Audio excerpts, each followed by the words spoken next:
A football pitch is vast, but the matches are won and lost in the central corridor.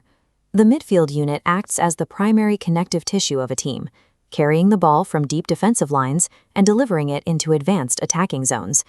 Central and defensive midfielders cover the greatest match distances, often exceeding 13 kilometers per 90 minutes. To sustain that workload, these players combine high levels of aerobic endurance with a constant scanning frequency, building a mental map of spatial pressure before they even receive the ball.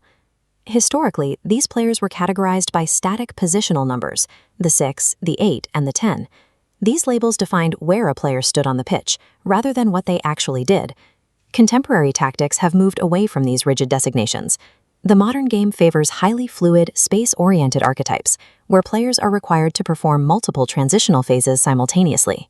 To understand how football is actually played today, we have to look past the jersey numbers. Controlling the pitch requires decoding the specific behavioral profiles operating within these zones. We start at the base of the midfield, operating immediately ahead of the backline. This is the number 6 zone, where players serve as a shield for the defense and the first point of buildup during possession. One specialized profile here is the anchor. This player rarely vacates the central corridor, prioritizing structural integrity over aggressive attacking runs. They use elite positional intelligence to block passing lanes and simple recycling passes to maintain the team's tempo. Direct opposition to the anchor is the destroyer. This is an aggressive, dual-focused archetype designed to disrupt play. They thrive in transitional chaos, utilizing superior tackling and physical shielding to halt counterattacks before they enter the defensive third. Then there is the Regista, or deep-lying Playmaker.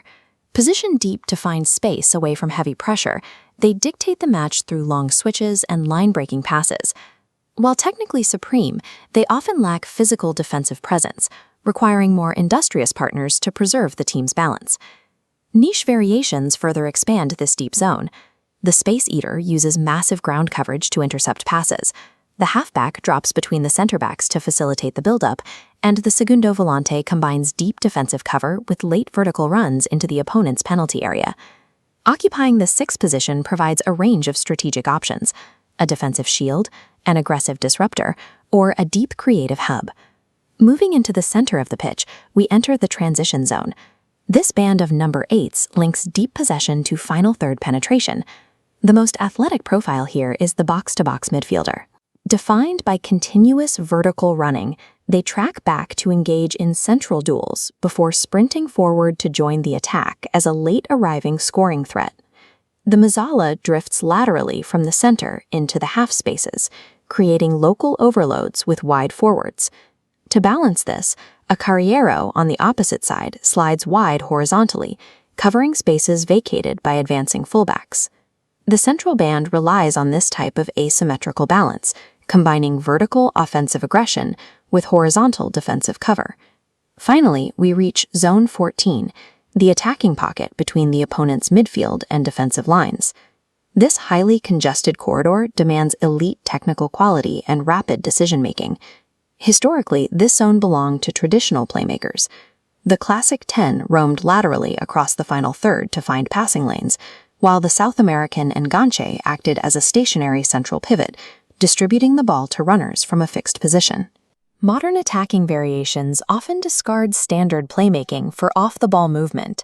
The shadow striker behaves like a hidden second forward, and the Raumdeuter scans the pitch for micro-gaps and defensive blind spots, resulting in a high volume of goals despite minimal touches on the ball. Wide players are also integrated into this attacking framework. Instead of staying on the touchline, an inverted winger cuts inside during possession to drive into the central corridors, acting as an extra playmaker and opening the flank for overlapping defenders. These advanced midfield roles have shifted toward high-intensity, dynamic spatial invasion.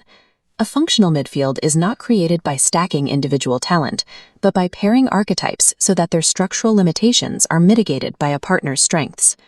A common synthesis is the pairing of a physical destroyer with a creative regista. The ball winner aggressively recovers possession and immediately passes it to the deep-lying playmaker, who instantly dictates the transition. This diagram shows a standard 4-3-3 formation, built around a single pivot. In possession, teams systematically change this shape. A fullback tucks inside, acting as a false back. This transformation creates a compact box midfield in the center. This box shape overloads the opponent's press and creates simple passing lanes. If the ball is lost, the proximity of these 4 players allows for an immediate counterpress to stop the opponent's counterattack at its source. The modern midfielder's dominance is built on their relationship with space. By commanding fluid zones rather than holding static positions, they dictate the match's overall direction.